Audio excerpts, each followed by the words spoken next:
I was a peculiar child and a teenager. I always had these deep existential questions like, who am I? What is this universe? But my parents, instead of patronizing me, they tried to point where I might find answers. I also grew up with a younger brother. He is an extremely intelligent person. His IQ is greater than 130. Growing up with him also made me realize I'm not naturally that gifted.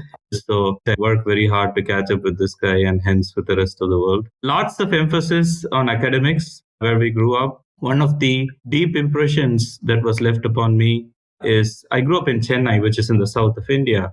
So India, like you know, Jennifer, receives its rain via monsoons. But during my formative years from around 11 to 18, 19, many of those years the monsoon did not return. So many of those years, you can go back and look at the records, the tap ran dry.